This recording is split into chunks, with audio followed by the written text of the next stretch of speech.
তথ্য সম্প্রচার মন্ত্রী জহিরুদ্দিন স্বপন বলেছেন, যত দ্রুত সম্ভব পাইলট প্রকল্প হিসেবে কৃষক কার্ড চালু করতে যাচ্ছে সরকার। আজ সচিবালয়ে সাংবাদিকদের কথা বলেন তথ্য সম্প্রচার মন্ত্রী বলেন, ফ্যামিলি কার্ডের মতো কৃষক কার্ডও যথাশীঘ্রই দেওয়া শুরু হবে। তিনি বলেন, এই কার্ডের মাধ্যমে কৃষি সংক্রান্ত সকল সুযোগ সুবিধা পাবেন কৃষকরা। মধ্যস্বত্বভোগীরা যাতে সুযোগ নিতে না পারে সেজন্য স্মার্ট কৃষক কার্ড দেওয়া হবে বলেও জানান জহিরুদ্দিন স্বপন। মন্ত্রী বলেন, প্রথমে পাইলট প্রকল্পের মাধ্যমে কৃষক কার্ড চালু হবে, পর্যায়ক্রমে সব কৃষককে কৃষক কার্ডের আওতায় নিয়ে আসা হবে।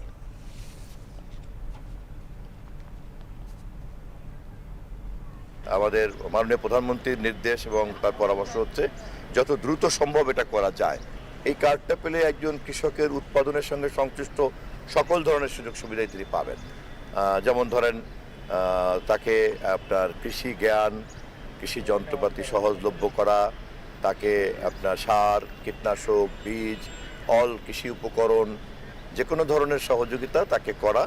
এবং সবচেয়ে বড় কথা হচ্ছে এই কার্ডের মাধ্যমে খুব একটা স্মার্ট পদ্ধতিতে বাজারের পরিস্থিতি, উৎপাদনের পরিস্থিতি, আবহাওয়ার পরিস্থিতি সবটাই কিন্তু তখন একটা ধারণার মধ্যে আসবে, যেই ধারণার উপরে ভর করে আমরা একটা সঠিক পরিকল্পনা করতে পারবো। এই মধ্যস্বত্ব কোনো ভোগীরা যাতে কোনো সুযোগ সুবিধা না নিতে পারেন অথবা যাতে কোনো লিকেজ না হয়, সে কারণেই কিন্তু আমরা স্মার্ট কৃষক কার্ডের দিকে যাচ্ছি।